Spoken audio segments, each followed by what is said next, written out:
we have this what we call working substance, which is a quantity of matter inside the engine. Okay, halimbawa, sa internal combustion engine, it is a mixture of air and fuel. Sa steam turbine, it is water, no? Yung working substance niya. Okay, yung basic schematic ng heat engine is the following. So meron siyang cold reservoir and hot reservoir, no? Okay.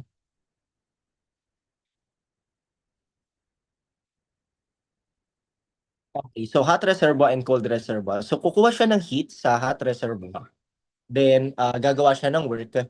And then yung hindi na convert sa work is will be expelled in the cold reservoir environment. Okay, so halimbawa, sa hot reservoir, pwede siyang flames or hot gases. Sa cold reservoir, pwede siyang cold water and air, no? So basta mas mababa yung temperature niya, no? Yung isa naman dapat mataas yung temperature.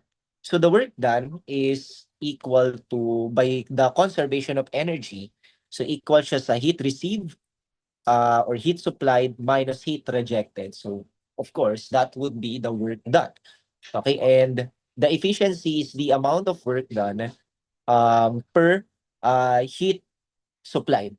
Okay, so that means the higher the work done, the higher the efficiency. Okay, given the amount of heat supplied in the heat engine.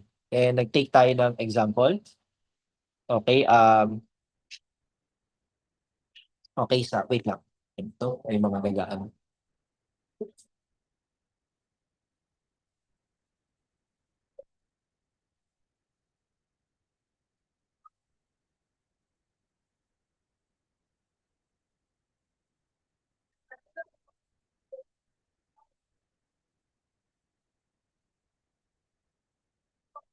Wait lang.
Okay.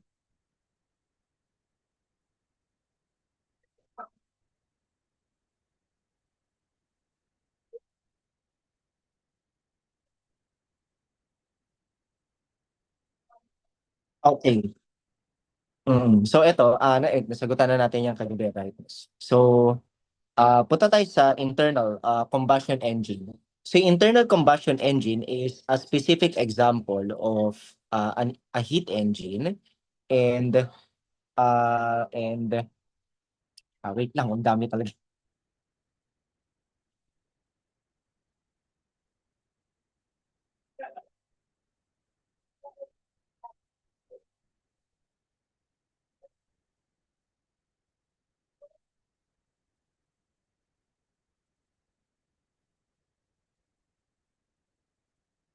Okay. So, it is composed of 5 cycles. Okay, yung internal combustion engine. Okay, and ano ba to? Wait lang.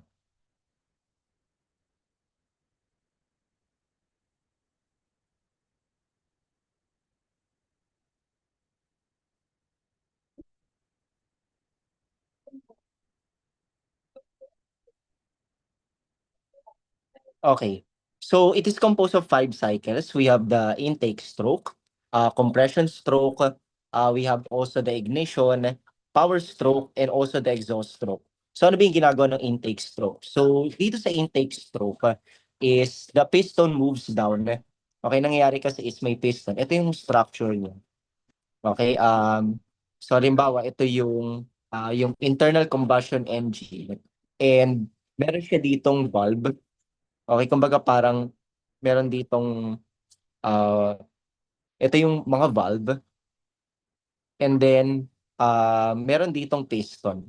Okay, so this is the piston. And this piston is being moved up and down by this connecting rod. Kumbaga parang mag-up and down siya. Like ganito. Magaganyan-ganyan siya. Okay, so yun yung mangyayari sa kanya. And then, so this is a typical internal combustion engine or a four-stroke internal combustion engine. So sa intake stroke, yung piston moves down. So mangyayari, yung piston na to is bababa siya. Okay, and then causing a partial vacuum in the cylinder. And then gasoline air mixture enters through intake valve. So papasok dito yung uh, yung yung gasoline air mixture. And this gasoline air mixture is the working substance of your internal combustion engine. So gasoline air mixture. So papasok siya no sa loob. So papasok sa loob yung gasoline air mixture and yan nakapasok na siya no. Ngayon mag-undergo na siya ng compression stroke. Okay? So sa compression stroke, intake valve closes. So magko-close ngayon yung intake valve. Hindi na siya tatanggap ng gasoline air mixture sa loob kasi may laman na. And then mixture is compressed as piston moves up. So mangyayari, mag-move up tong piston, mako-compress niya ngayon yung working substance. Okay? So una mangyayari muna is bababa siya, papasok yung gasoline air mixture, tapos sa compression stroke, i-compress niya yung gasoline air mixture. And then sa ignition, mag-spark yung plug dito. May plug dito. Tapos, magre-release siya ng fire. Okay, so i-ignite niya yung gasoline air mixture. So spark plug ignites the mixture. Okay, so yun yung ignition. And then the next stroke is after niyang ma-ignite, uminit na yung gasoline air mixture, no? Hot burn mixture expands, pushing piston down. So gagawa siya ng work done dito sa piston, bababa ngayon to. Kasi mag-expand mag-expand siya kasi uminit, no? So hot burn mixture expands, pushing piston down. So that's the power stroke. And then sa exhaust stroke is exhaust valve opens, piston moves up. So mag-open to, tapos mag-move yung piston ulit pataas. Tapos i-expel niya ngayon yung gasoline air mixture. Gets mo ba? So ganun yung naging cycle. So papasok yung mixture, tapos pagkapasok ng mixture, i-compress ng piston, tapos i-ignite, magkakaroon ng ignition. Tapos pa nagkaroon ng ignition, mag-expand siya ulit. Tapos after niya mag-expand, i-open natin yung exhaust valve. Tapos pag in-open natin, angat mo ulit yung piston, may expel na natin siya. Okay, so yun yung mga yun. Tapos, ready na siya ulit para mag-take ng panibagong next cycle. Yes, it is a cycle. And actually, yung cycle na to is, halimbawa dito sa intake stroke, meron siyang tinatawag na compression ratio. Okay, so this R is what we call the compression ratio. Okay? Yeah.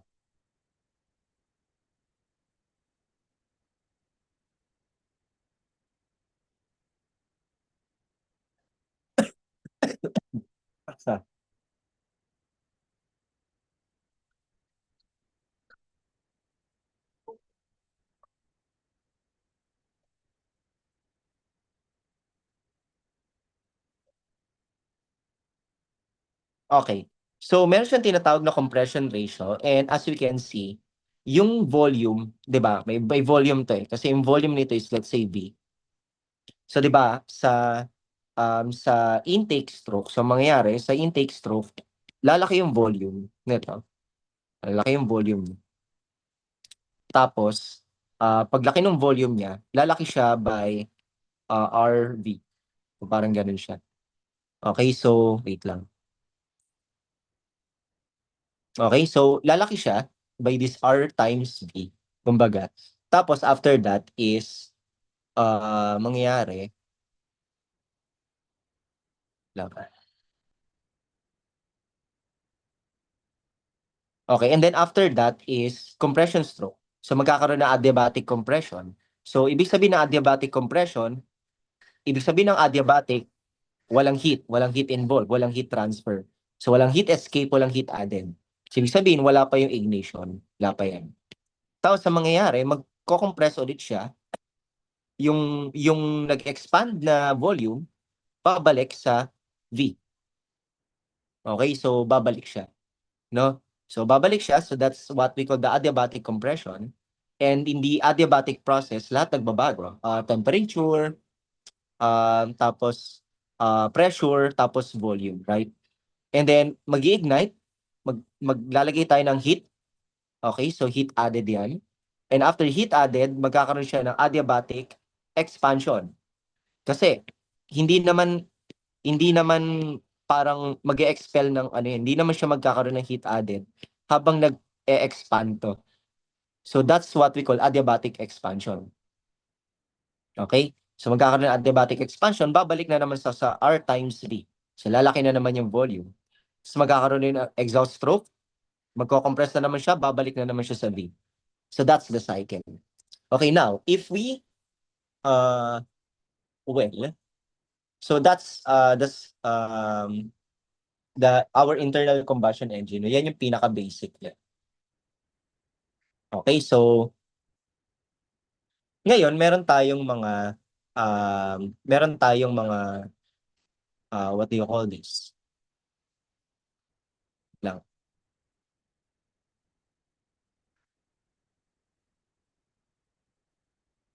Okay, meron tayong mga cycles. Okay, kasi ano tayo ito yung ginagamit kasi ng mga gasoline engines.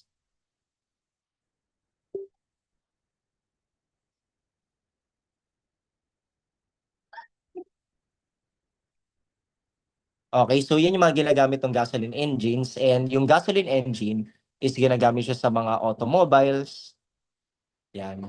Tapos other machineries, yan, diyan siya ginagamit.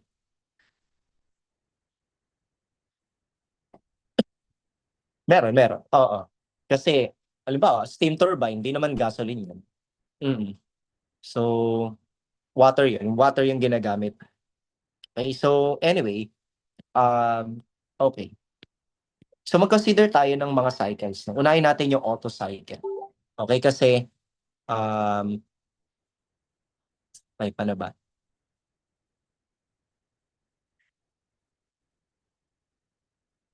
Okay. Unahin natin yung auto cycle. So for auto cycle, it is an idealized model of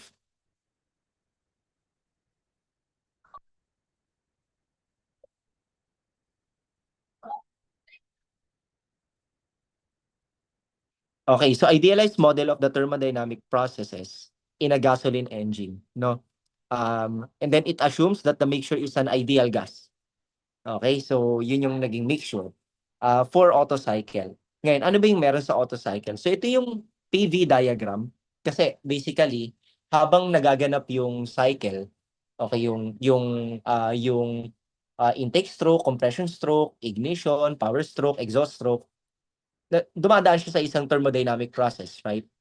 And let's say nagsimula tayo uh, sa intake stroke. So pagka-intake stroke, ang mangyayari is, okay, tinake na niya. Lumaki na yung volume niya, no? So magsisimula siya dito sa point A, kasi may specific volume siya. So ano mangyayari ngayon? Pagdating sa compression stroke, ano mangyayari sa volume? Liliit yung volume. Kaya ngayon, tataas to. Tataas to pero pabalik. Okay, kaya ano nangyari sa volume? Lumiit yung volume. Yes, from A to B, volume decreases, pero ano nangyari sa pressure? Nag-increase, right? Kasi lumiit yung volume, kaya nag-increase yung pressure. Okay? Tapos, ignition. So sa ignition, ano nang ginawa mo? Nagkaroon ka ng heat added, right? So ibig sabihin, nagkaroon ka ng heating at constant volume, no? So ito yung ito yung fuel combustion.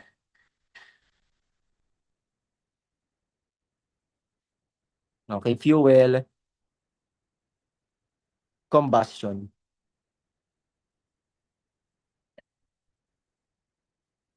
Okay? So yan yung fuel combustion. And heating at constant volume. So, ibig sabihin, hindi nagbabago yung volume habang nag-undergo siya ng ignition. Okay? Kaya, ano nangyari? Tataas to. Pero dahil pinainitan mo nga siya, tataas yung pressure. Right? So, tataas yung pressure, no? Ngayon, pag tumaas yung pressure, so, syempre, ano mangyayari ngayon? Pagdating from C, magkakaroon ngayon siya ng expansion, no? So, mag-undergo ngayon siya ng tinatawag na power stroke. So, yung hot burn mixture, mag-expand siya. So, lalaki yung volume. So, dahil lumaki yung volume, liliit yung pressure, right? Kasi mas malaki na yung volume.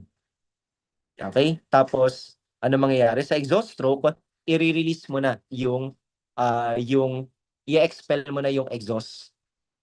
Okay? So, ibig sabihin, yan na yung heat na i-expel niya. So, Q sub C. I-expel niya na yan sa low temperature o sa what you call this cold reservoir. Okay, kumbaga parang tingnan mo ito yung nag-act as a hot reservoir, yung spark plug, at yung cold reservoir is yan yung environment. Gets ba? Okay, so yun yung nangyari. And nakikita mo mabuti na this is a heat engine. So gumagawa siya ng work from heat added, tapos mag-expel din siya ng heat. Okay, so mag-expel din siya ng heat. Okay. So ngayon, yung area, okay, yung area sa pagitan nitong dalawang to, that would be the work done. Right? So remember, yung area sa PV diagram is the work done. Okay, nung buong thermodynamic process. Okay? So, sige. Ngayon, ano yung QH, no? So, yung QH is, kasi ang goal natin dito, makalculate yung efficiency niya. No? So, yung efficiency niya is, ano ba to? Kasi, di ba, ideal gas nga siya, right? So, we assume na yung working substance is an ideal gas. Okay, so kung ideal gas siya, ibig sabihin, yung QH o yung heat required para magkaroon siya ng change in temperature is NCV final minus initial temperature.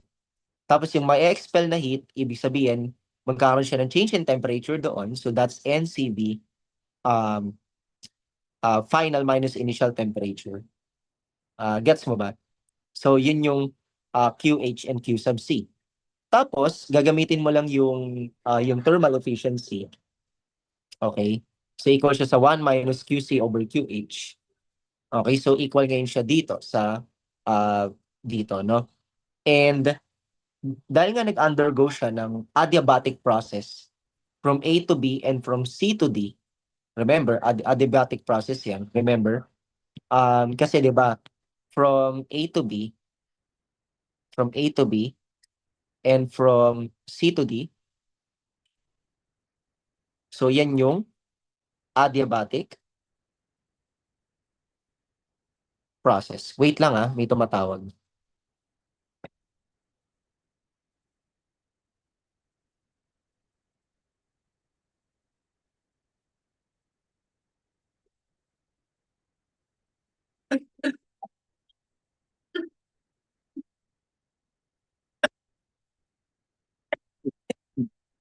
Okay, balik tayo.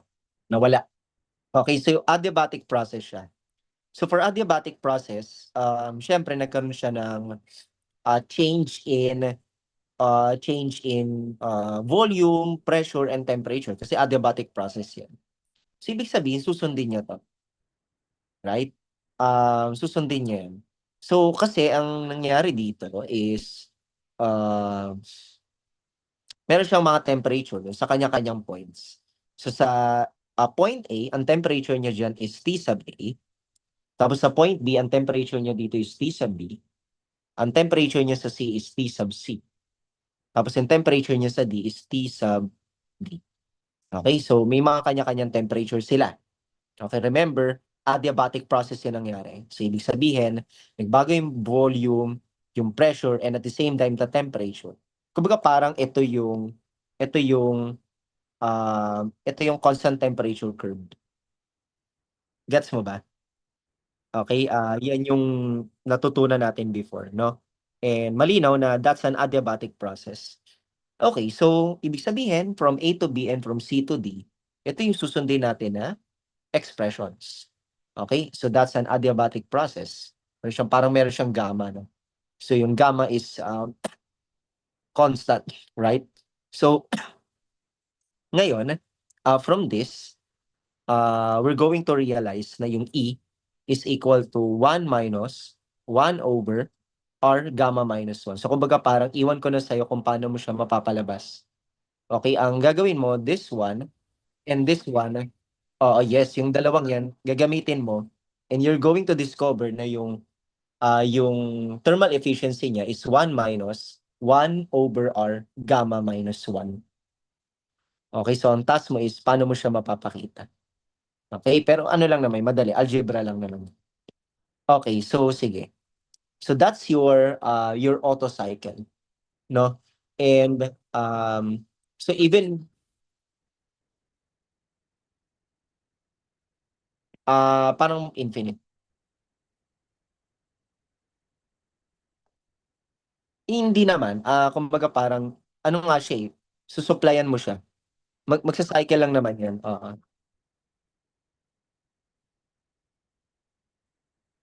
Oo, oo. So kailangan ng combustion, kailangan niya mag-ignite, okay, palagi. So palaging kailangan may heat added ka, no? So heat added. Okay, nice. Sige, so, paano pa?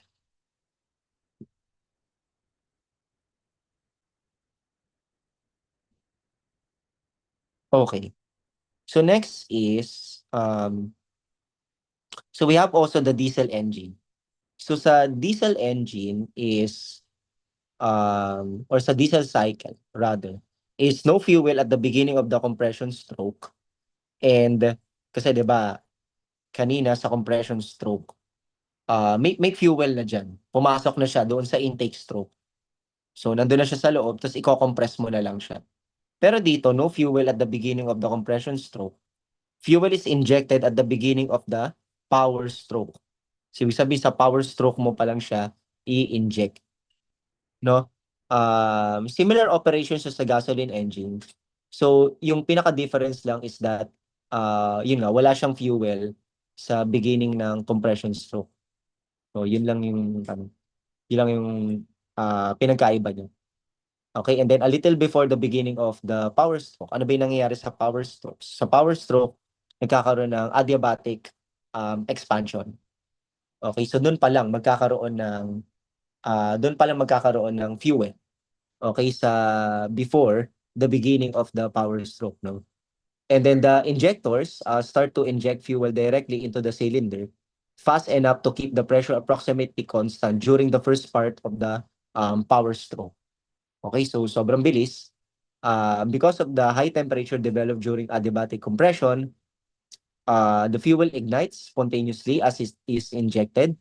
No spark plugs are needed. Yan yung pinaka-highlight dito. Okay, walang hindi, no need. So in a diesel cycle,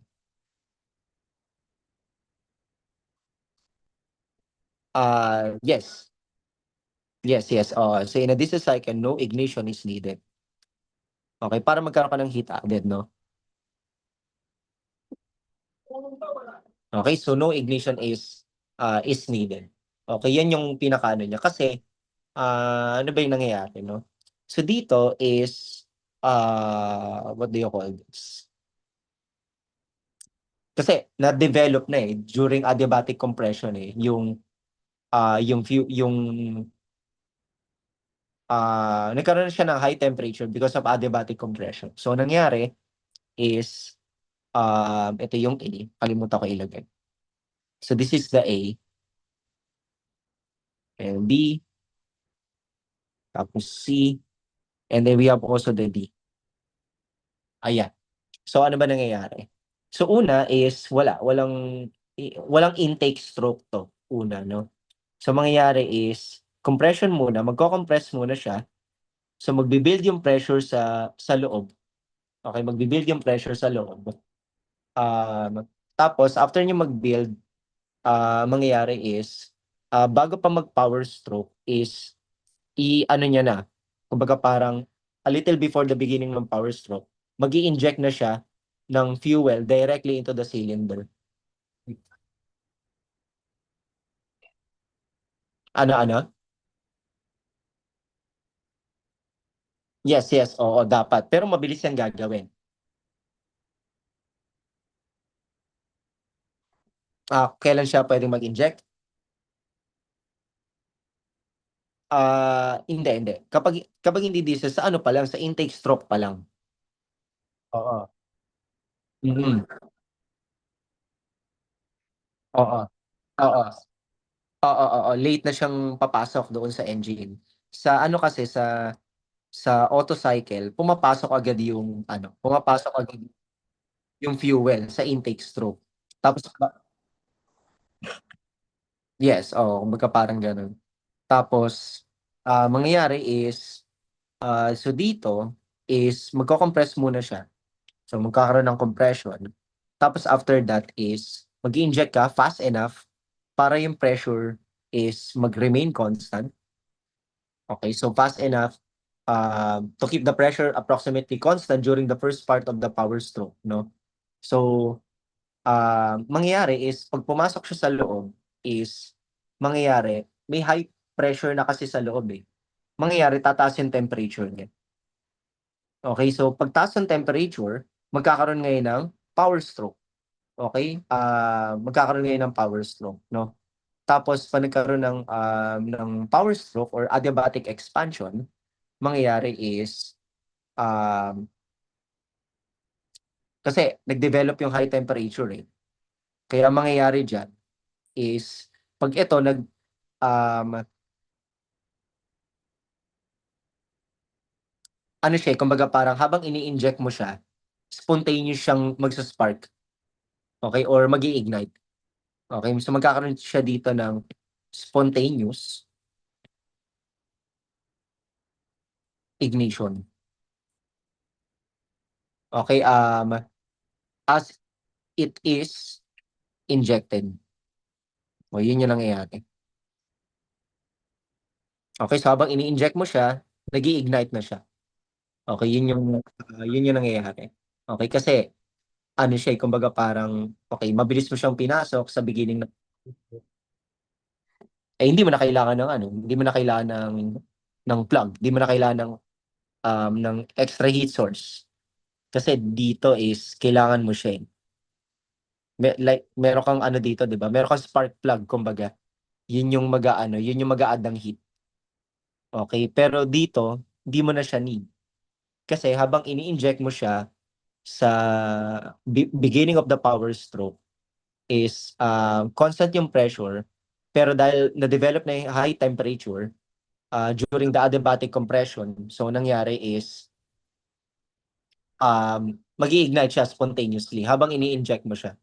Tapos pag nag-ignite na siya, mag-undergo ngayon tayo ng power stroke. Okay, gets ba? So mag-undergo tayo ng power stroke. Tapos after the power stroke, ilalabas mo na siya, exhaust stroke. Okay, so yun yung actually nangyayari. Baliktad ako dito. Dapat pa paano? Pababa. Yan. Yan. So dyan tayo magkakaroon ng heat added. Pero walang outside source. Hindi na natin kailangan ng spark plug. So ang mangyayari na lang is magko-compress. Sa pagka-compress, i-inject mo siya, mabilis, so that the pressure will be constant. Pero dahil nag-build yung temperature during the compression stroke, mangyayari, mag-i-ignite siya spontaneously. So no spark plugs are needed. Tapos pag nag-ignite na siya, mag-undergo na siya ng power stroke. Magkakaroon ng adiabatic expansion. Tapos after that is lalabas na siya doon sa exhaust stroke. Okay, so basically yun yung mangyayari. Okay, yan yung pinagkaiba ng auto cycle at saka ng diesel cycle. no? So, ano din yan, magte-take din tayo ng example yun soon. Okay? And,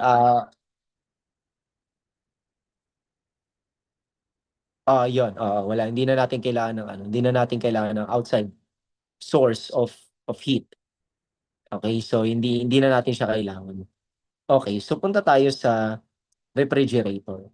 So, yung refrigerator is it takes heat from a cold place and it gives it off to a warmer place. So, baliktad. And hindi siya spontaneous process. No, hindi spontaneous process yung nangyayari. So, ibig sabihin, dahil hindi siya spontaneous, kailangan mo ng work done para mangyari yon. Okay? So, para mangyari yon, kailangan mo ng work done. So, it requires a net input of work. So, dito, so, gagawa ka ng work sa kanya, and syempre, i-measure mo kung ano yung kaya niyang i-take na heat from the cold place, depende sa work done na ginawa mo. Gets ba? So, kasi, ano yun eh, extra work yun eh.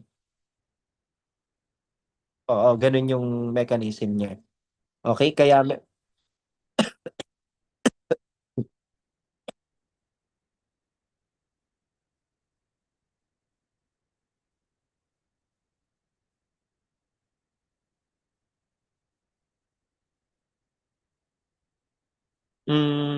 hindi, basta maging ganito yung mechanism niya.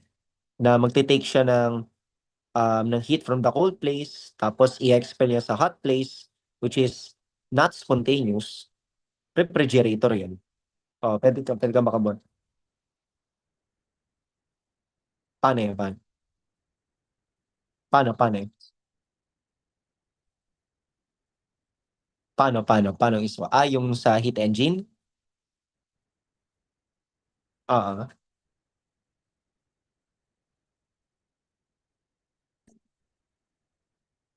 Ay, kumbaga para magte-take siya ng heat sa hot place, ganun, tapos sa cold place din. Ano?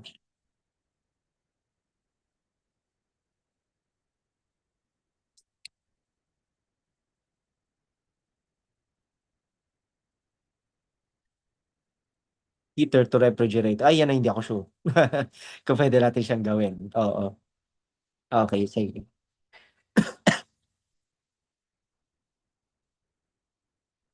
Oo. So, hindi ko alam kung pwede natin gawin yun. Okay, sige. So, anyway, yung work done is ganun din. QH minus Q sub C. And this is the coefficient of performance. QC over W naman siya. Okay, so that's the coefficient of performance. And ito yung example niya, which is we have the evaporator and the condenser. So yan yung dalawang part, no? So evaporator and condenser. And ano ba nangyayari dito? So actually ang first step is papasok siya sa compressor. Okay, ang tawag sa working substance niya is refrigerant. Ito pala siya, refrigerant fluid. Okay, so refrigerant siya and papasok siya sa compressor. So pagpasok niya sa compressor is it will do work on the fluid to compress it adiabatically and delivers fluid to condenser coil, no? So gagawa tayo ng work, i-compress natin siya. So pagka-compress natin sa kanya is next is pupunta siya ngayon dito. So ito yung arrow. So kumbaga parang ito yung first step. So this is the first step. Okay? So papasok siya sa compressor, tapos i-compress na yan, iinit siya. Okay, iinit siya. Tapos ang mangyayari ngayon is oo. Oo. So tapos ang mangyayari is pupunta yung refrigerant dito sa taas, dito sa condenser. Tapos pupunta siya sa expansion valve. So yung compressed fluid in condenser is at higher temperature than outside air. Okay, so fluid gives off heat to air and fluid partially condenses to liquid. So syempre, um, magiging liquid siya kasi nga nag-expel siya ng heat.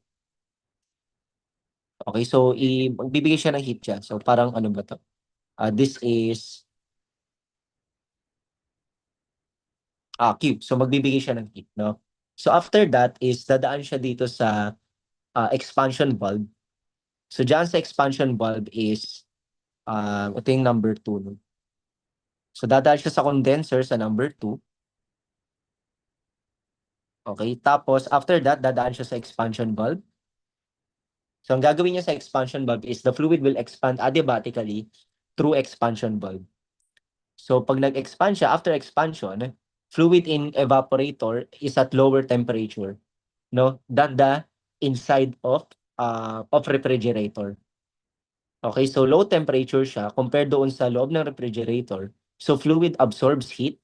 Kumbaga parang wala ka namang bina-violate, okay, na laws of thermodynamics. Still, yung heat is magfo-flow pa rin siya from high temperature to low temperature.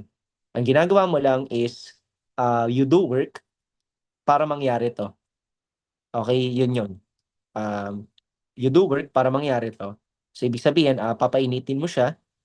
So pag pinainit mo siya, uminit na siya, um, magbibigay siya ng heat sa environment, kaya mainit yung likod ng refrigerator.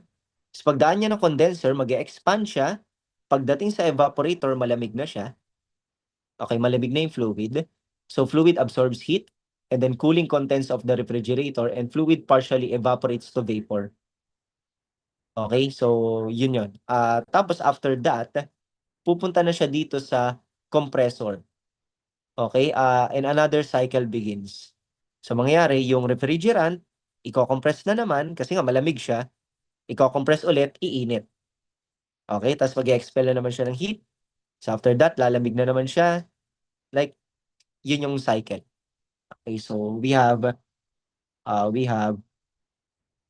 ilang cycles to in total? 5 cycles.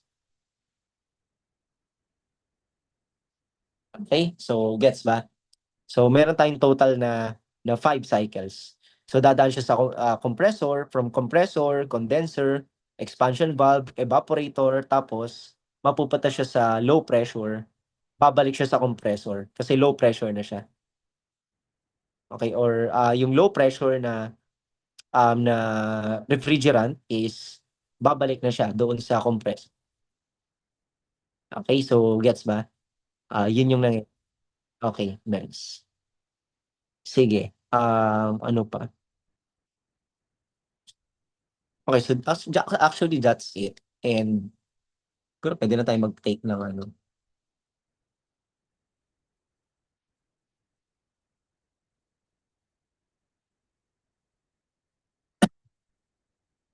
ba dito?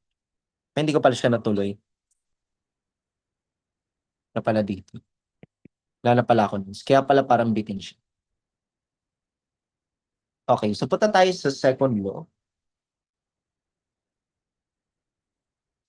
Second law of thermodynamics.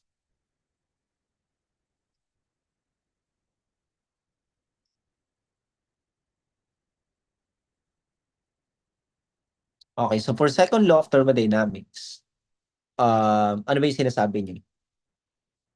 Una is, meron tayong tinatawag na, wait lang.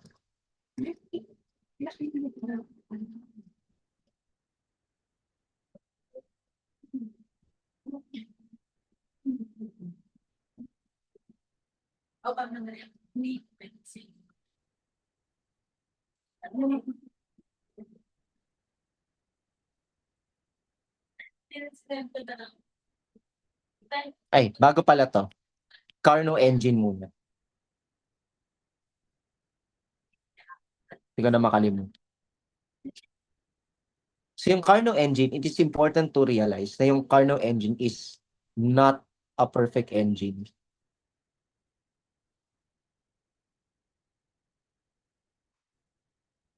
Yes, hindi siya 100% efficient, no? So perfect engine. Hindi. So it is not a perfect engine. Ano lang siya? It is um uh, yes, 100%. So ibig sabihin walang heat na ah. So hindi ka na pwedeng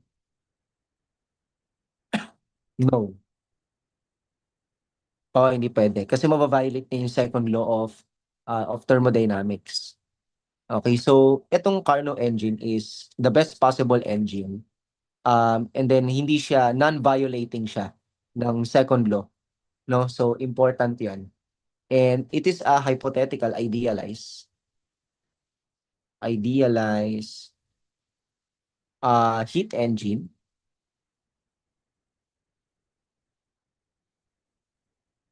that has a maximum possible efficiency.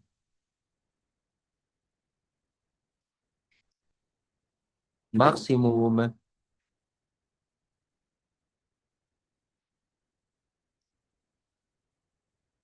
possible efficiency.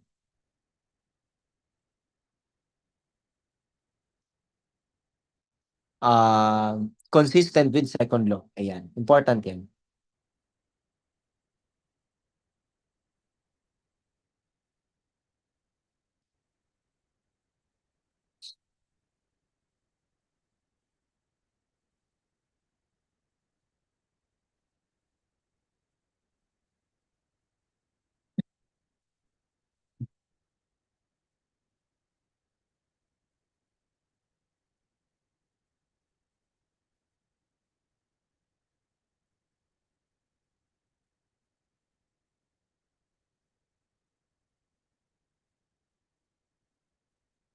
Okay, so this is our Carnot engine and no engine can be more efficient than a Carnot engine. So important yun.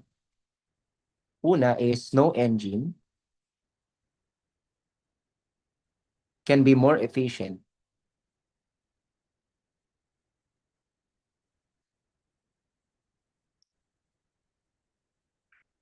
than a Carnot engine.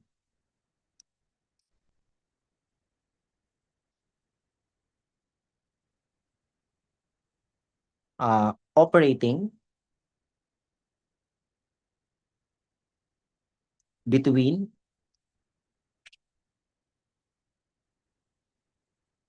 the same two temperatures.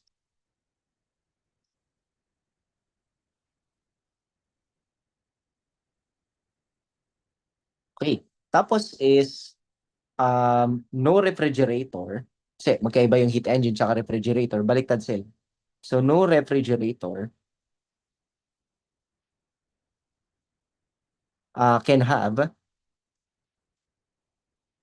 a greater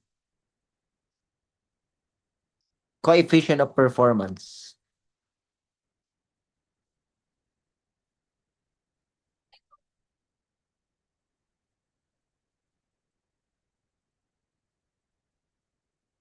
than a Carnot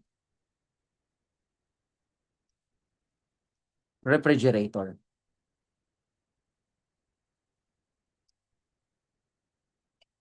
Okay? Operating between the same two temperatures. So operating between the same two temperatures.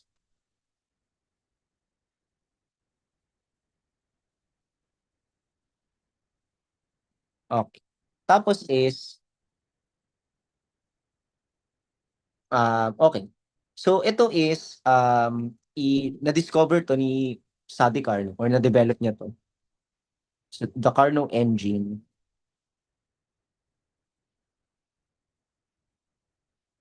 developed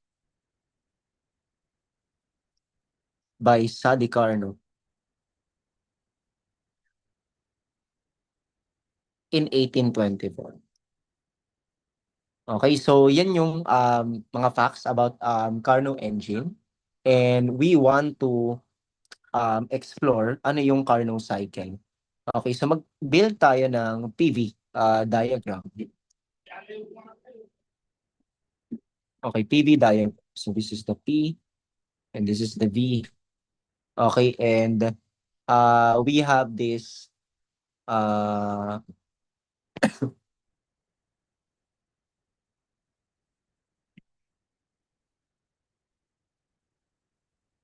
okay, constant temperature curves. Okay? So, constant temperature curve. So, ito is high temperature. Ito naman is low temperature. So, we have the cold and parang hot, no? Parang ganun. Tapos, manggagaling ka dito, let's say, ito yung point A. Okay, that's your point A. And you have also your point B. Tapos, point C. Point C. Tapos, meron ka ring point D. Tapos, babalik ka dito. So, if i-observe natin ano yung mangyayari. Okay, so according kay Carnot, makabuo tayo ng best possible engine if ito yung mangyayari. Okay, so first is itong Carnot engine consists of two reversible. So the Carnot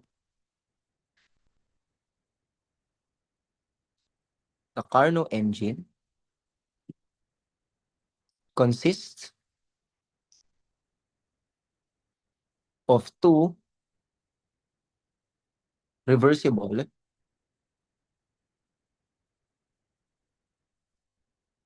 isothermal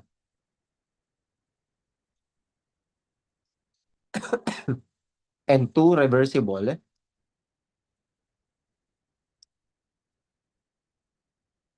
adiabatic processes.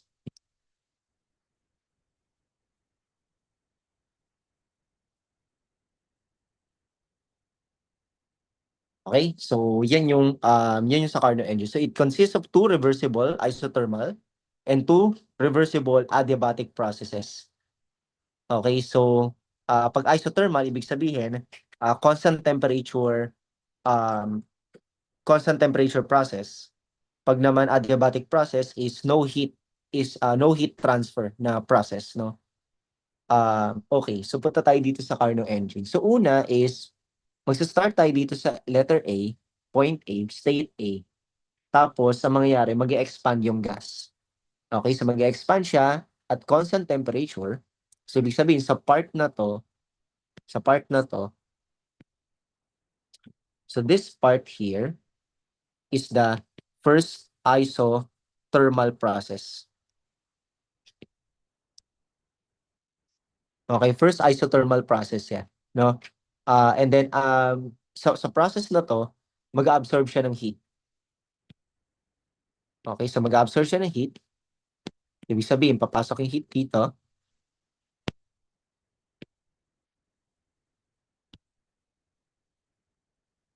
So magkakaroon ng merong QH, right? So papasok yung heat. So mangyayari, pag pumasok yung heat is, ano mangyayari? So mag-absorb siya ng heat and then it expands adiabatically until its temperature drop to T sub C. Mangyayari, mag-expand siya adiabatically. So this is what will happen.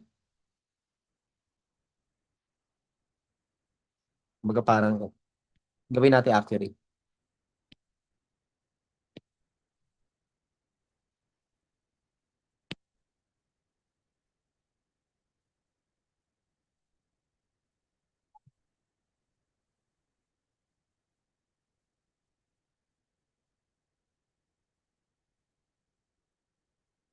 Okay? So gets ba?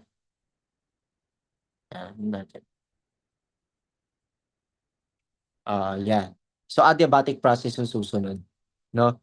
And after that adiabatic process is mag-undergo naman siya ng so it will expand adiabatically. So this is the next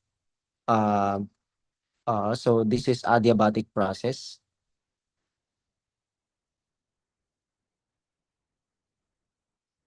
So from A to B, it's isothermal process. From B to C, it's adiabatic process. Okay, so ngayon, magko-compress siya isothermally at T sub C. Then magre-reject siya ng heat, no? So mangyayari, maglalabas siya ng heat, no? So that's your Q sub C. Okay, so maglalabas siya ng heat magre-reject siya ng heat, and then pag nagre-reject siya ng heat, nagre-reject siya ng heat at constant temperature. Okay, so ito siya. So habang nagre-reject siya ng heat, constant yung temperature niya. Okay, yun nga lang, bumababa yung volume niya and tumataas yung pressure. Okay, tapos next is, after that,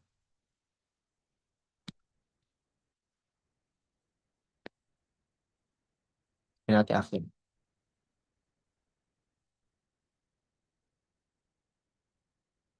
Yes, another cycle. Ah, So mangyayari is, um, from D to A, okay, from D to A, kasi from C to D, it's isothermal process again.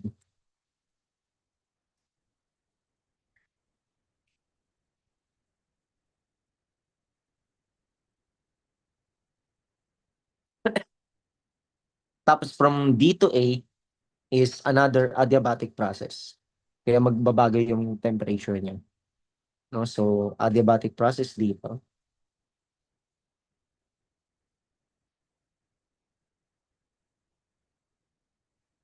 Okay, from D to A. Okay, so yan yung mangyayari. No? From D to A. So, adiabatic process. Okay, so tataas yung pressure niya and bababa yung volume. So, first is from A to B, may papasok na heat, tapos tataas yung volume, bababa yung pressure, tapos constant temperature, and after that, okay, is mag-undergo siya ng first adiabatic process, bababa yung temperature, tataas yung volume, bababa yung pressure. And then from C to D, mag-expel siya ng heat, bababa yung volume, tataas yung pressure, tapos after that, is mag-undergo siya ng second adiabatic process. From D to A, uh, tataas yung temperature niya, tataas din yung pressure, tapos bababa yung volume. So, ngayon, ano yung work done ng isang Carnot engine? So, yung Carnot engine, ito yung work done niya, yung shaded part ulit. Okay, ng buong thermodynamic process. Okay, so this is the work done. Okay, work done. Okay, double E. Okay, so that is the work done. Okay, so basically, yan yung tinatawag na Carnot cycle. Ngayon, ano ba yung efficiency ng Carnot cycle, no? So for Carnot cycle, gusto natin malaman yung efficiency niya. Kaya we're going to um find ano yung QH at saka yung Q sub C. So yung QH for Carnot engine, okay, yung QH is, remember, this is an isothermal process. So kapag isothermal, balikan natin yung notes natin kagabi. Okay, for isothermal process, okay, so yung Q for isothermal process or constant temperature is dahil nga kung ano yung ginawang work, yun din yung matatransfer na heat. Okay, kaya mangyayari is magbabago yung volume, no? Kasi nga may work done. Okay, and ano dapat yung maging heat added or heat expelled, okay, para hindi magbago yung temperature. Okay, kumbaga parang, gets mo ba? Nung nagkaroon ng work done, dapat meron ding heat transfer para yung temperature will remain the same. So, yun yun. Kaya, gagamitin natin to. Itong heat that must be added or expelled para uh, yung temperature niya hindi magbago. So, magbabago lang yung volume. So, lagyan natin dyan. So, that's your QH. And, so from that, sa A, ang volume dyan is V sub A. Sa B naman is V sub B. Dito naman is V sub C. Dito naman is V sub D. Okay, so ibig sabihin, this is equal to NR. And then, of course, ang temperature niya is TH. Tapos yung final volume niya is V sub B. Ang initial volume niya is V sub A. Okay? Tapos, ano yung Q sub C naman? So, ito yung sa ano muna, sa isothermal process. Yun muna yung inuuna ko. Okay, isothermal process. Isothermal processes. Yan muna yung inuuna natin. Okay, so for isothermal process, ano yung Q sub L naman? So, equal siya sa NR, and then, ano yung temperature niya from C to D? So, it will remain T sub C. Same lang. Tapos, yung final volume is V sub D. Tapos, yung initial volume is V sub C. Okay, so yun yung mangyayari. So, this is your QH and this is your QL. No?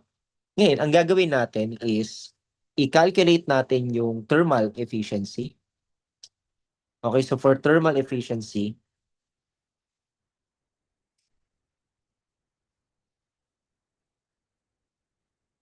or efficiency ng Carnot engine. Okay, Carnot efficiency.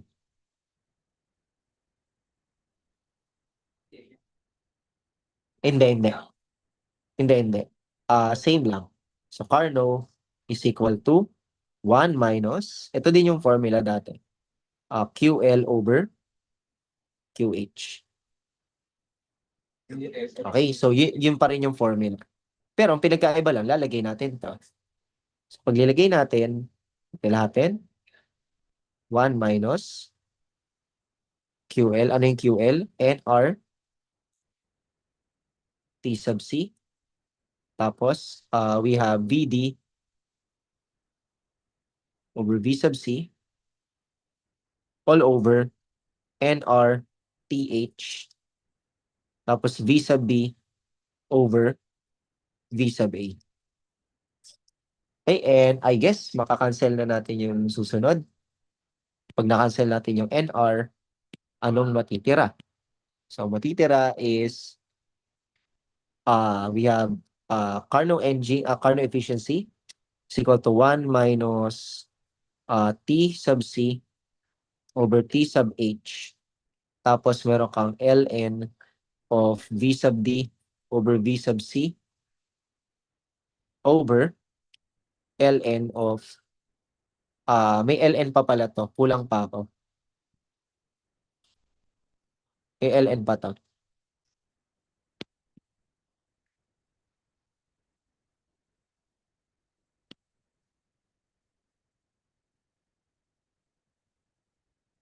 Yan. Okay, so ln. Okay, so ln of V sub B over V sub A. Okay, so yan yung Carnot efficiency. Ngayon, punta tayo sa adiabatic process. So, adiabatic processes naman tayo. Kasi remember, compose siya ng tig 2 parts, no? So, isothermal process and adiabatic processes. Okay. So, dito is, we have these following relations. 2TH. So, final, yung initial temperature, tapos initial volume. Kumbaga parang dito ka titingin. From B to C. From B to C. Okay, so, mangyayari, V sub B, gamma minus 1. Okay, equals to final temperature TL, final volume V sub C, gamma minus 1.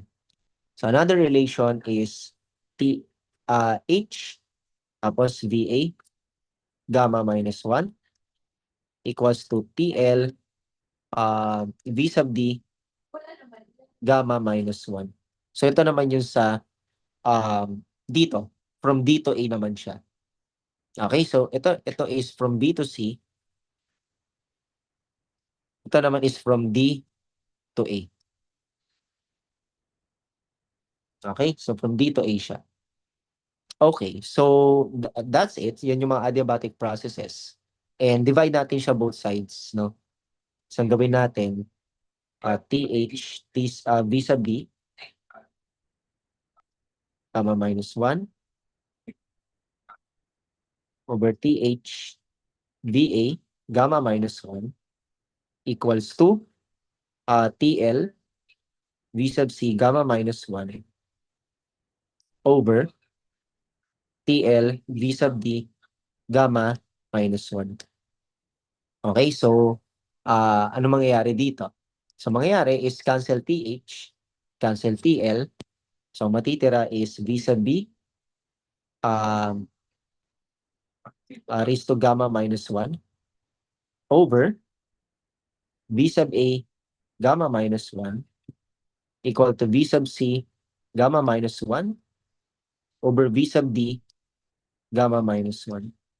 So siguro gusto mong i-factor out yung gamma minus 1. So mangyayari V sub B over V sub A gamma minus 1 equals to V sub C over V sub D raised to gamma minus 1. So this equation implies, so the equation above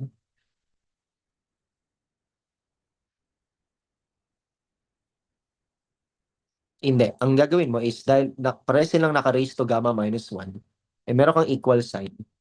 Ibig sabihin, yung argument sa loob, equal yon.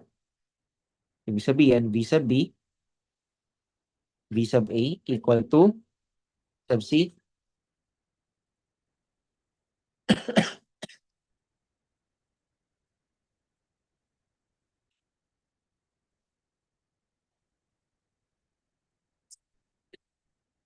Oh, tsaka ano lang naman siya. Same lang naman siya, gamma minus 1. Kahit ano pang value niyan, equal sila.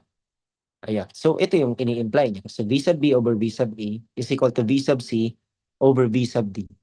So, thus, we can now modify this. Okay, kasi equal lang naman sila. Right? So, equal lang naman pala sila. V sub D over V sub C. Kumbaga parang, this also implies that V sub D over V sub C. Yes, VA over V sub B. So, i-copy natin to. So, Carnot efficiency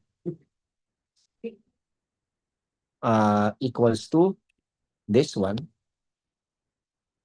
Okay, and then yung V sub D over V sub C is equal sa VA over VB. Okay, so equal lang naman pala sila. Palitan ko na. So this will become VA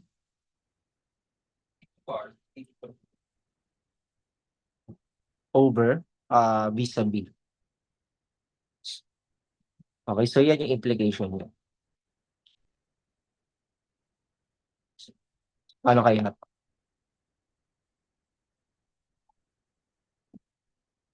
Tama ba tayo?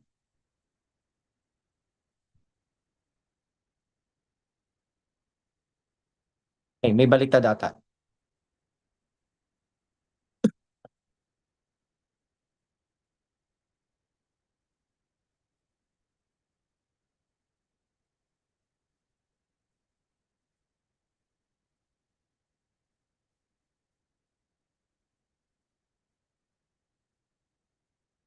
Oo.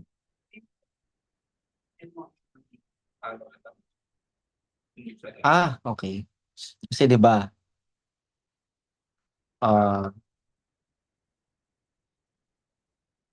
yung una A to B tapos C to D yung isa. A to B tapos C to D.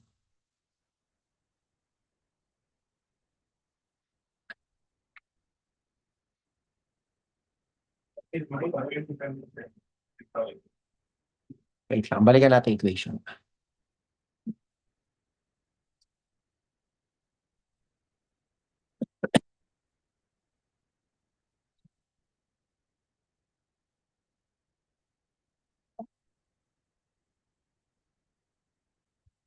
Hmm.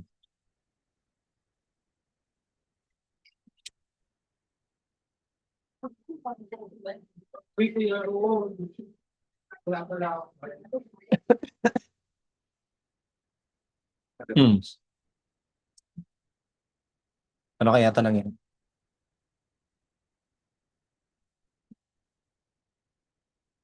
Mm.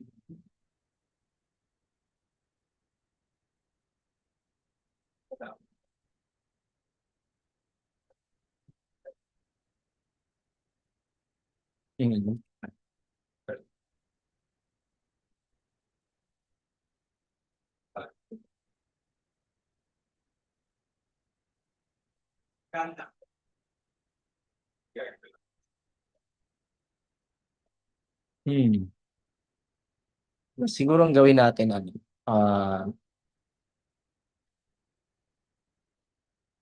gamitin natin 'to. Hindi, ang gawin natin is, gawa tayo ng way para mapagbaliktad natin siya. Okay, so ang gawin natin is, we know that ln of VA over V sub B is equal to ln of VB over VA raised to -1. Gets mo ba? Okay, tapos ang mangyayari, yes, oo. So V sub B over V sub A, ibig sabihin mag-aano lang siya, magne-negative. Okay, kaya kapag nag-negative siya,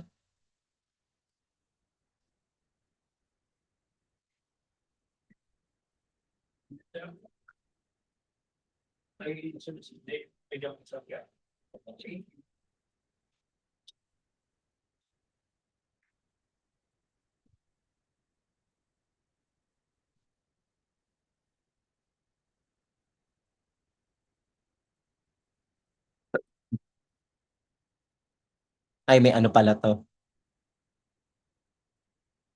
may absolute pala 'to ha, naka-absolute pa rin 'to, this one.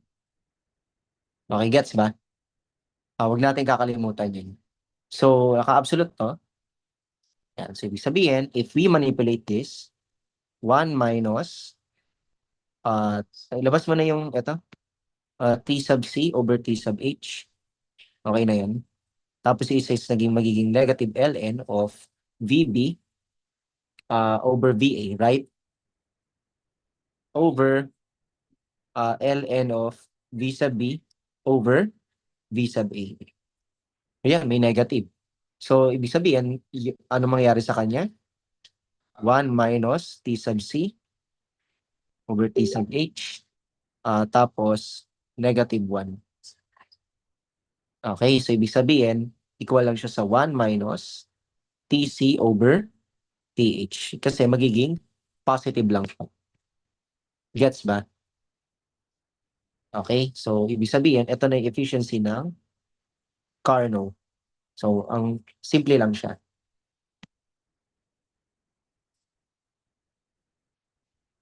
Okay, so that's the efficiency of Carnot engine. So, yung simple result na to is, ibig sabihin, nakadepende lang yung Carnot engine or yung efficiency ng Carnot engine. Okay, the efficiency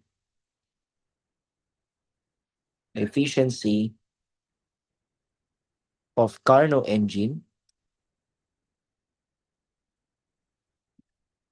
only depends on the temperatures. Yes, oo.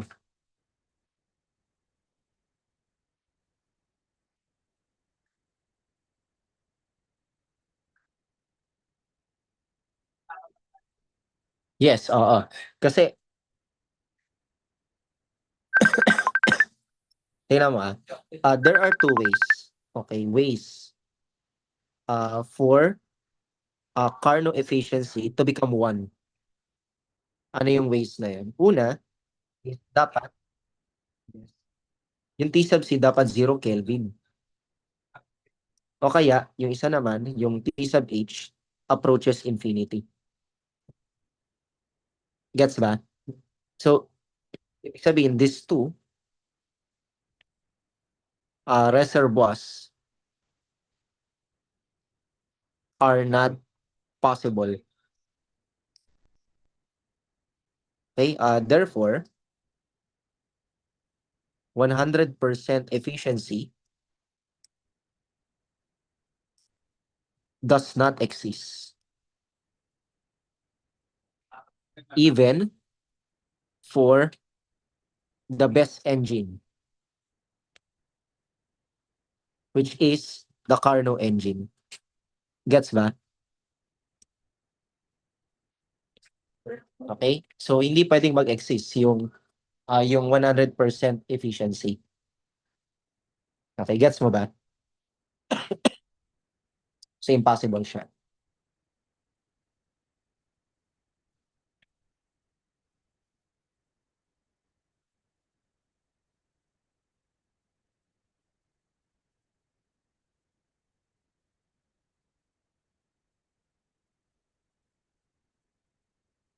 Okay.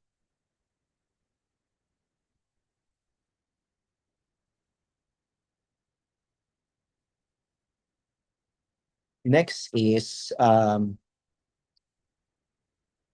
okay, mag-analyze tayo ng Carnot engine. So, let's say meron tayong a Carnot engine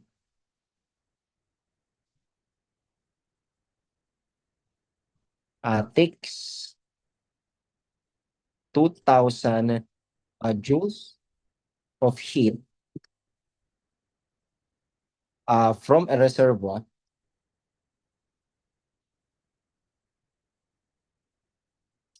at 500 Kelvin. And then does some work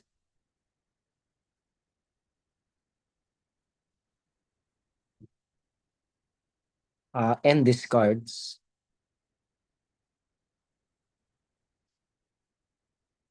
some heat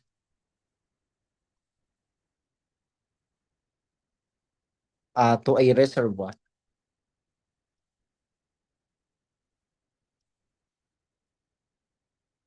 at 350 Kelvin. So how much um, work does it do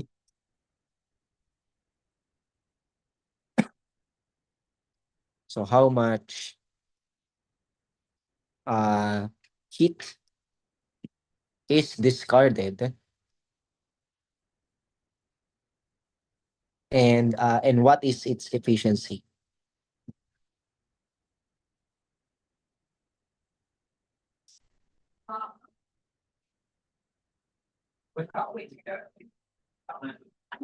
Okay. So a Carnot engine takes 2,000 joules of heat. So mag-build tayo ng diagram. Okay, build tayo ng diagram. And we know na kapag nag-take siya ng heat from a hot reservoir, tapos gagawa siya ng work, right? Pero hindi lahat ng work mako-converts, hindi lahat ng heat mako-convert sa work. No? So yung iba is ma-expel lalabas. Okay?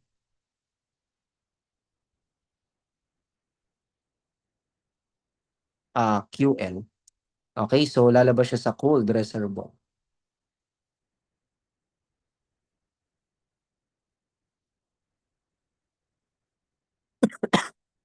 Okay, so meron siyang pH.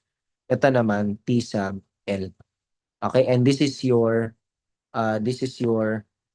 Carnot engine. Okay. So ilista natin yung mga values. So dito is we have uh yung hot reservoir is meron siyang 500 Kelvin.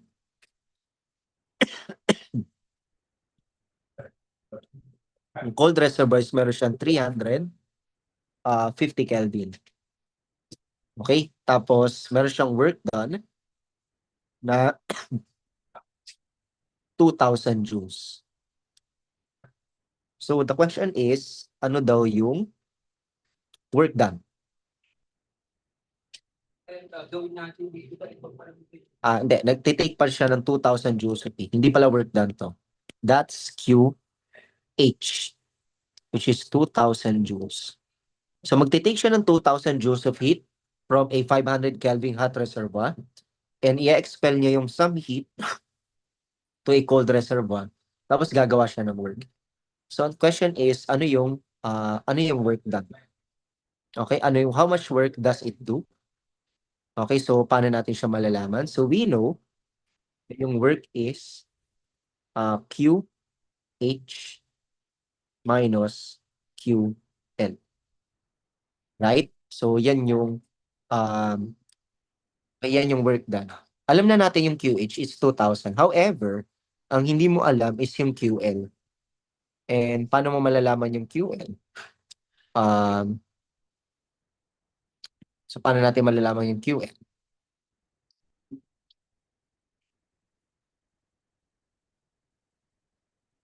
What do you think? Or Q sub C pala. Q sub C. Tapos ito T sub C. Para maging consistent yung notation. So this is C. Okay, tapos C. Tapos Q sub H. Okay. So, this is Q sub C. Okay. So, paano natin siya malalaman?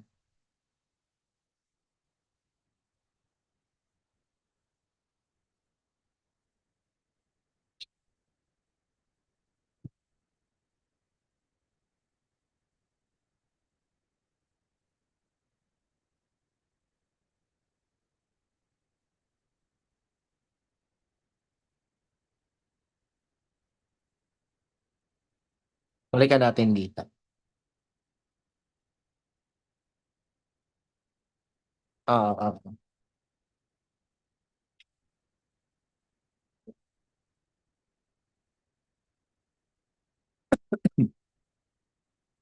Eh, di ba kanina sa equation ito? Di ba yung QL, QH? And this is the QL and then this is the QH, right? So, kumbaga parang na-simplify mo siya para maging, well, so according to this, di ba? According to this, QL over QH, okay, or Q sub C. Ayan, okay. Yeah. Kahit Q sub C, Q sub L, pareho lang yan. Okay, sige, sige. Okay, sige, sige. Okay, tara. Okay, so yung QL over QH is according to this, di ba? Sinubstitute natin to, tapos after that, nagkaroon ng cancellation, and we know that this part is equal. Okay, negative nila yung isa't isa. So, that means this is also equal to T sub C over T sub H. Gets ba? Okay, so you have this ratio. Okay, you have this ratio for a Carnot engine. Okay, so you have this uh, heat transfer in a Carnot engine.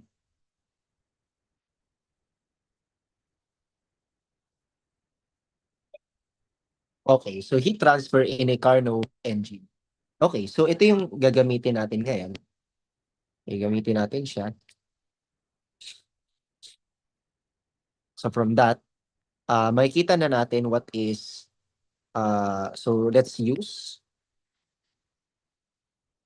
the following ratio.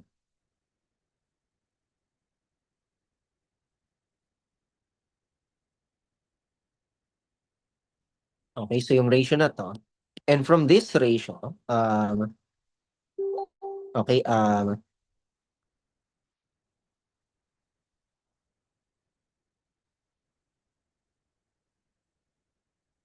okay, so what is QL? So QL is equal to T sub C over T sub H times Q sub H.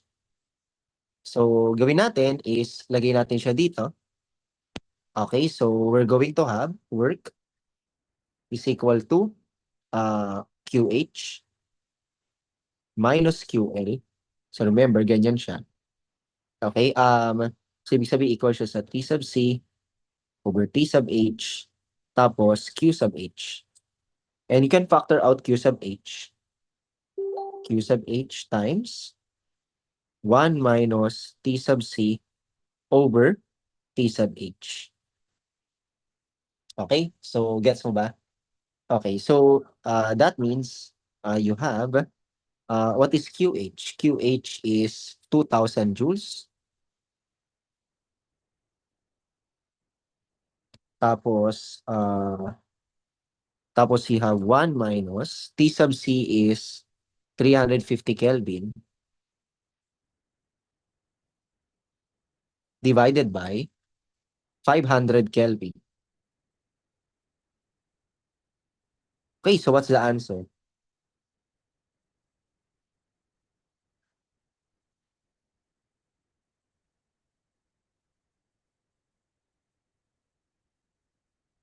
Okay, 600. Okay, 600 ba?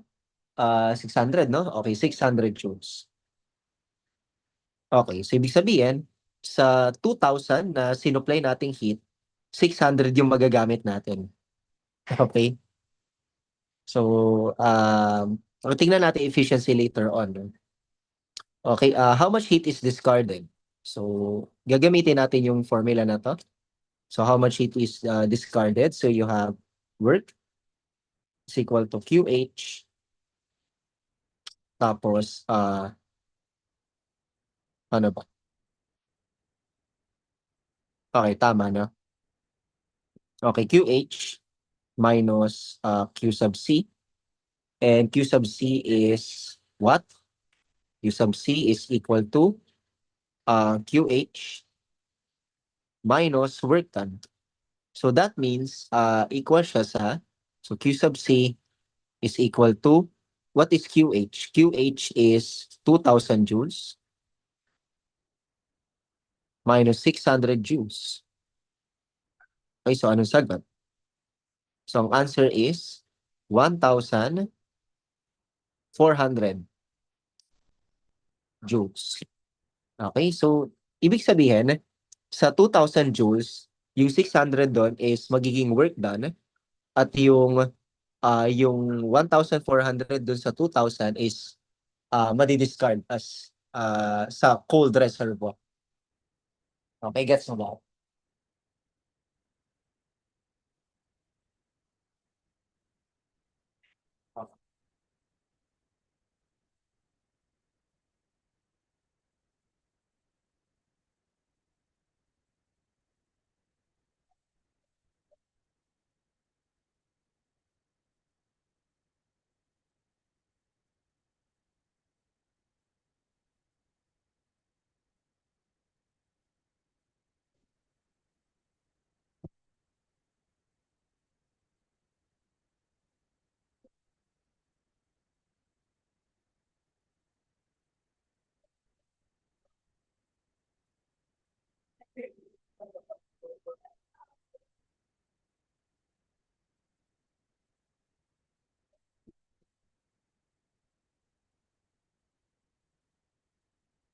Okay, no, no.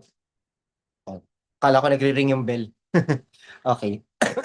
Okay, so, okay, that's it, no? And what is the efficiency?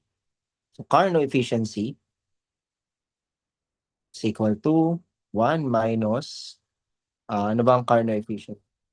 TC over TH. Or TH.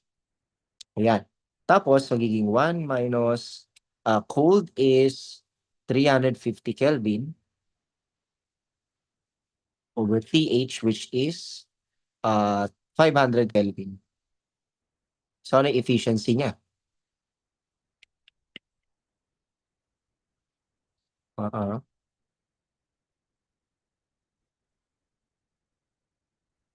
Okay, 0.3. Ibig sabihin, uh, that's 30%. Yes, oo. Ideal pa yan. So, 30% efficiency lang siya. So, ibig sabihin, 30% yung mako-convert sa work, 70% yung madi-discard na heat sa cold reservoir. To prove natin siya, Carnot is equal to 1 minus QH over Q sub C. So, tingnan natin yung same answer. 1 minus, ano ba yung QH? QH is 2,000 joules Right, in QH. Right, diyan siya equal. Tingnan natin, or QC. Baliktad ako.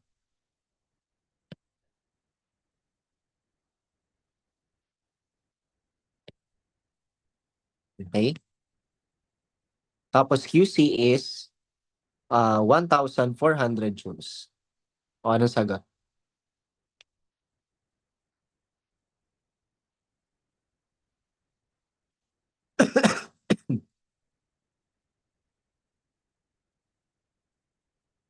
Okay, 0.3.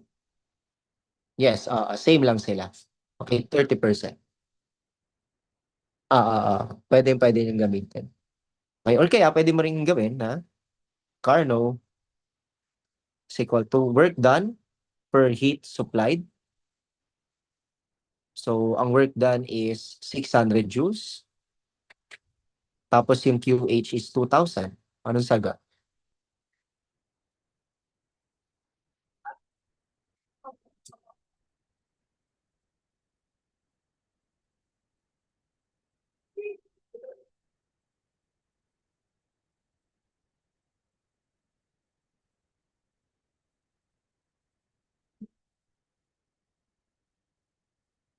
Okay, ano answer mo?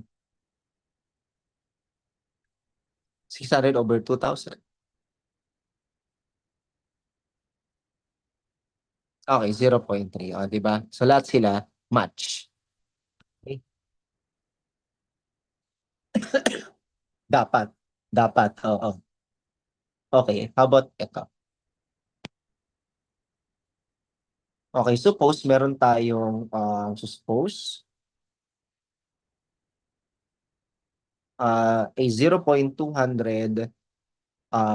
mole of an ideal gas, the ideal diatomic gas.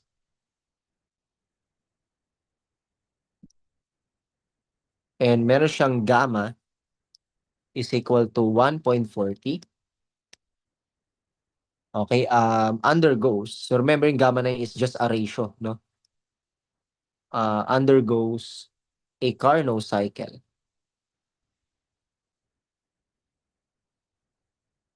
So nag-undergo siya ng Carnot cycle between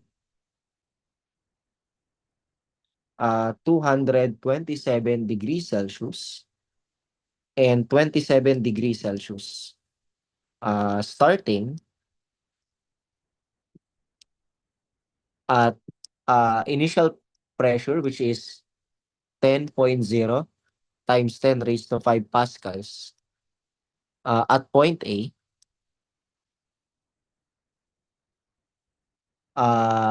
in the PV diagram.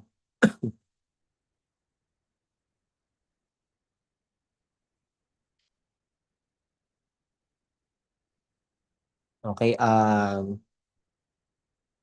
so the volume doubles during the isothermal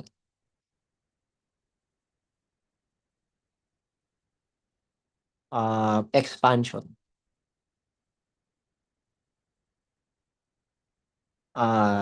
Step from A to B. Okay, so first is find the pressure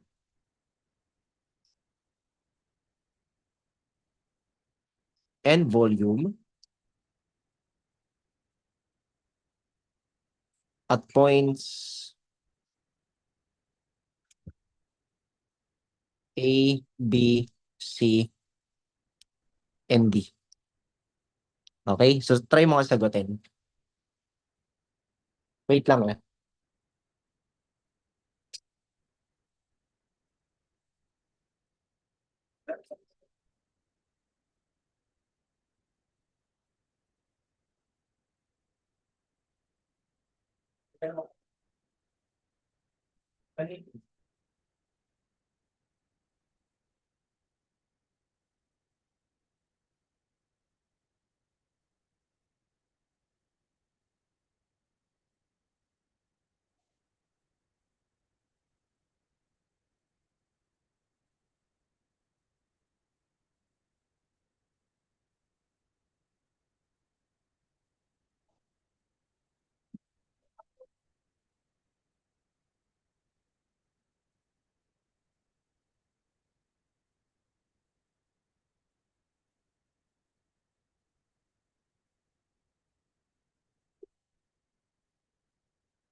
Nangiyan na ako, ang dami ko ng ano, napuntahan.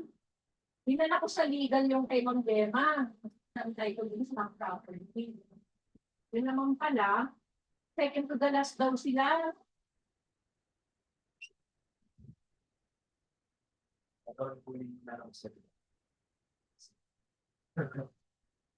Sabi ko, hindi nga pala.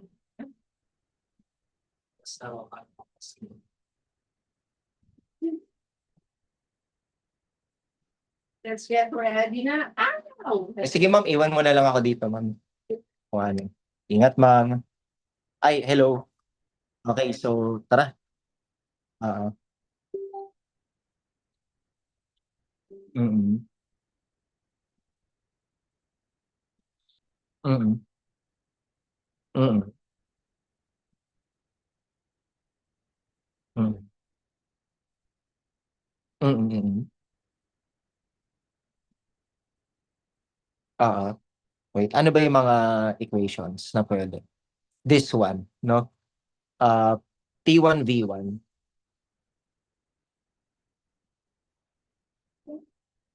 Mm. Oo, oo.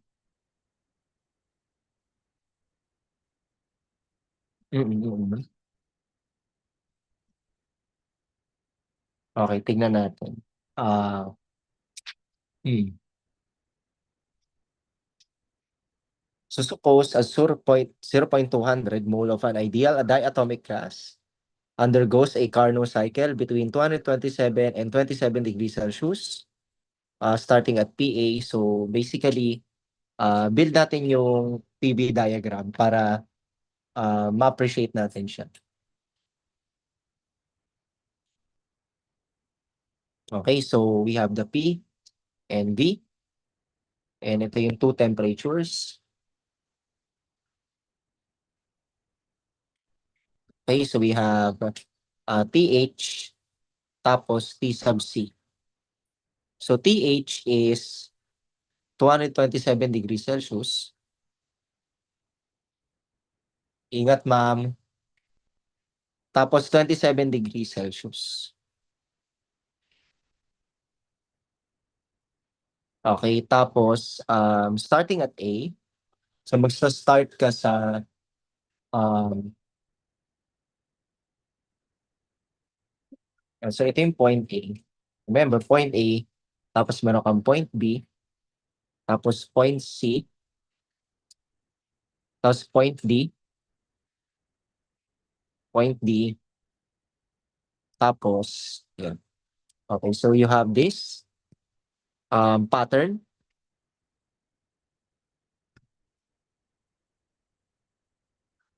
Okay, so ganyan siya. Yun. Sub lang natin.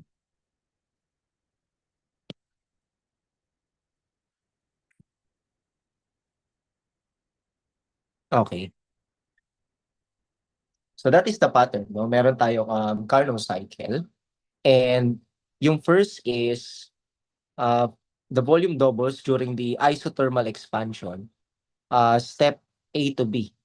Okay, so from A to B, ang nangyari is nag-double lang yung volume. So ibig sabihin from initial volume V, V1, so magkakaroon siya ng final volume V sub A, no? V sub A, and this is V sub B, and equal lang siya sa 2 times V sub A. Kasi nag-double lang yung volume. Okay, during this first isothermal expansion. Okay, so isothermal expansion. And another isothermal expansion.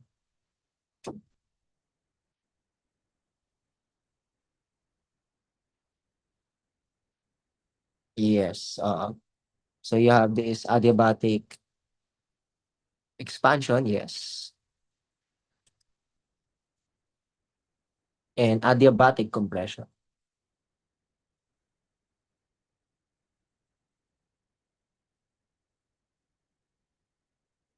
Okay, okay, so that's your Carnot cycle. Okay, so yung nag-undergo ng Carnot cycle dito is an ideal diatomic gas. And starting at PA equals to 10 times 10 raised to 5 pascals at point A. In the PV diagram, the volume doubles during the isothermal expansion step A to B. So find the pressure and volume at points A, B, C, and D. So paano? Of course, ang pressure sa A is binigay na. Yung pressure sa A is equal to 10.0. Okay, yan yung pressure sa A. So 10.0 times 10 raised to 5 pascals. Okay, so yan yung and then how about the volume at point A?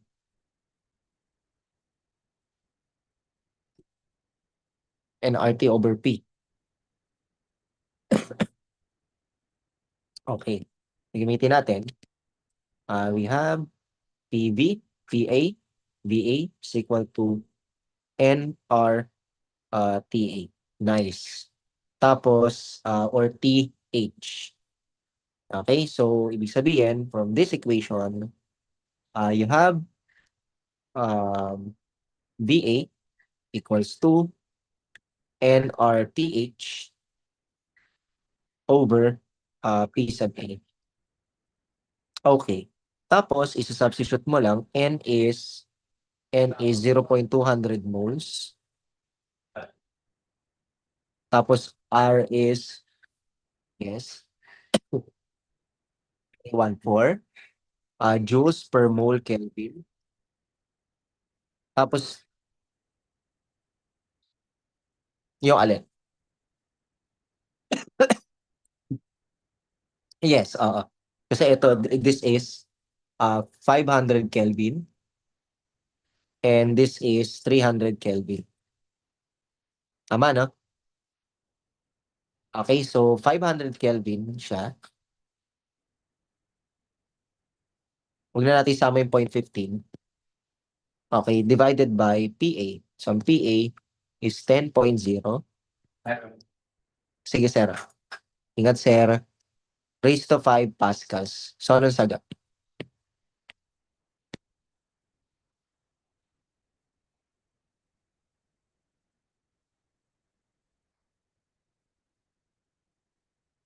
Okay, 8.314 times 10 raised to negative 4 cubic meters. Okay, so that's your volume sa point A. Okay, how about sa point B? Okay, sa point B.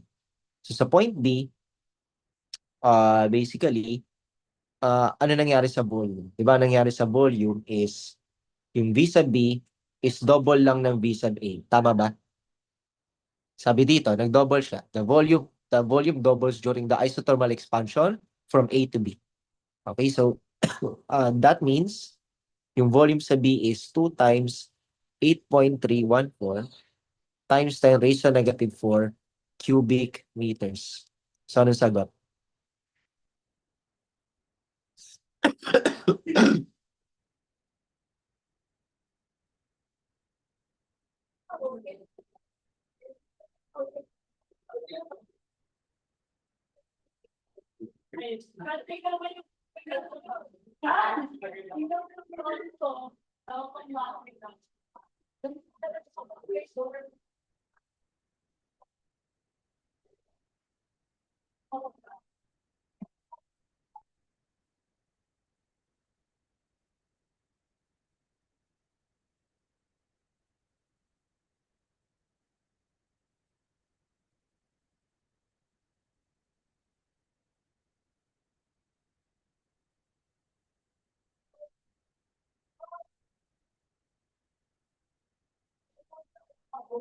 Okay, hello, hello. Balik tayo. Okay, so ang sagot mo is, okay, 1.66 times 10 raised to negative 3. Yes. Cubic meters. Okay, nice. Okay, malalaman mo na rin yung pressure. PB, V sub B equals to NR T sub H. So still, sa point B, nasa T sub H ka pa rin. Okay? So that means from this, P sub B equal to NR TH over V sub B. So equal siya sa N, which is 0.200 moles. Tapos 8.314 joules per mole Kelvin. Tapos you have 500 Kelvin.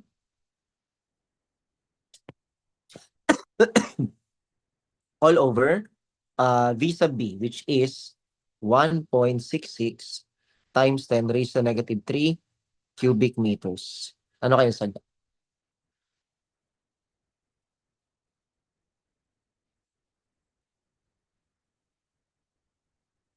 Mm-hmm.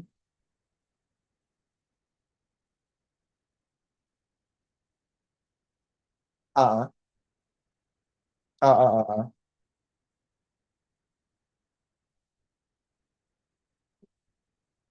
Okay, so 5.00.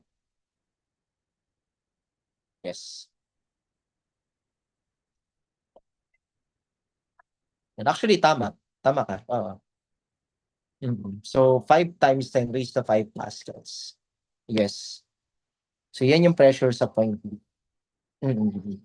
So, yan yung state niya sa point B.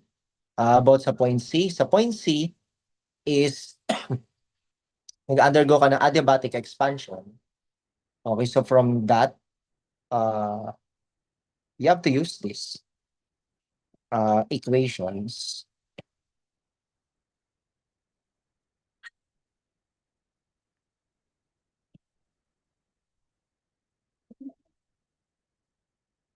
Okay, so gamitin natin the equations na to. So, uh,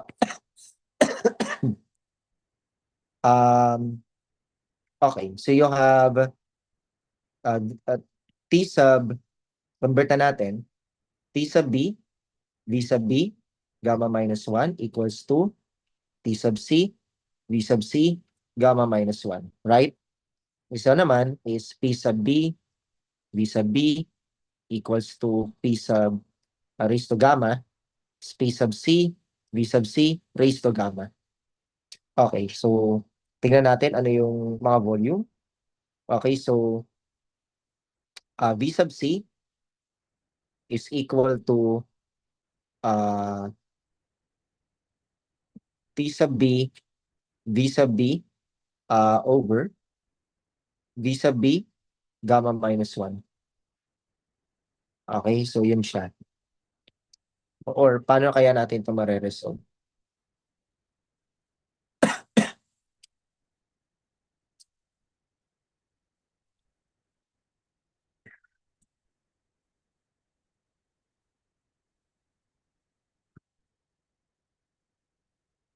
How to solve this equation?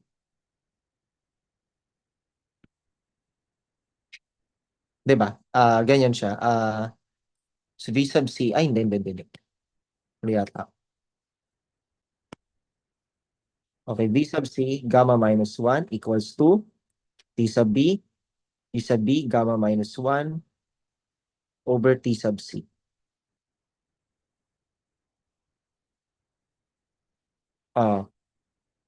Yes, so ibig sabihin, meron tayong T sub B, V sub B raised to gamma minus 1 over T sub C raised to 1 over gamma minus 1. Okay? So, ang gawin natin, substitute. So, T sub B is, ano ba yung T sub B? TH, which is 500 Kelvin. So, actually, TH to. Yun yung ipalit ko pala dapat. Mali pa. TH, T sub C, right? So, you have T sub C, T sub H. Okay?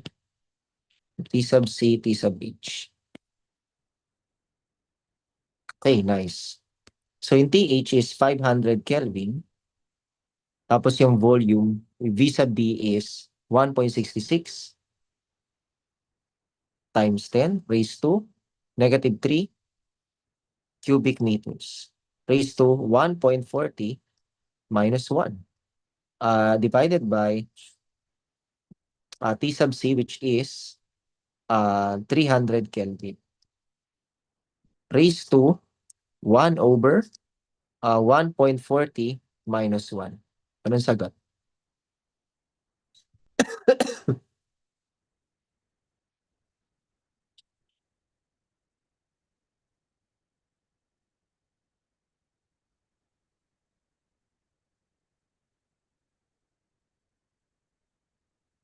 Mm-mm.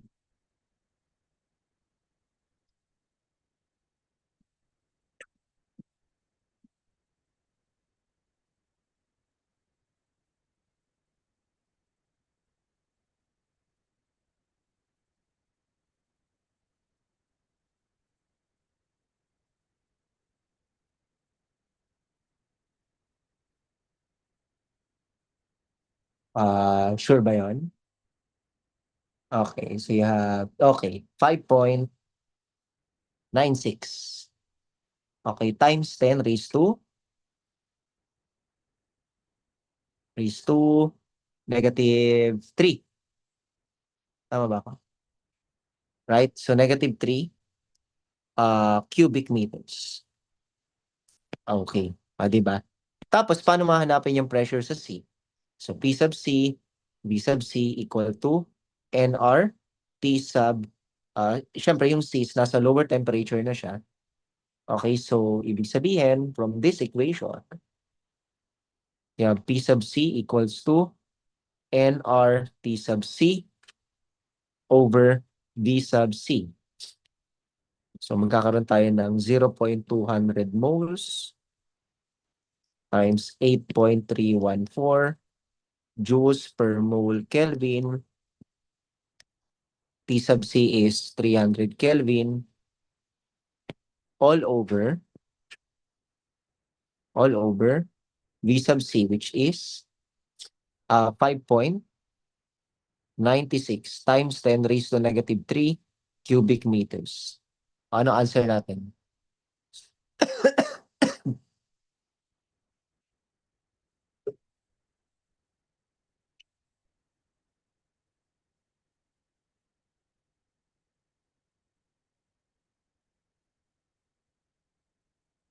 Okay, 8.37